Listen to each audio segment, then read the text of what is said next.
Today we'll talk about how can you invite your friends on your app, on your Fastic app. We're going to figure out this solution or know how you can do that on your Fastic app. So you just follow these ways, then it's going to work with you. So all you have to do, so you just go down here. So just click on your name down here. When you just click on it, then it's going to take you to this list. It's going to show for you like this here. So then all you have to do now, so you just go down here, then you click here on invite a friends, just click on it.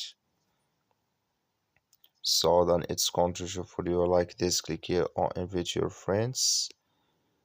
So then it's going to show for you here list of your friends. Can you invite them on another with another apps.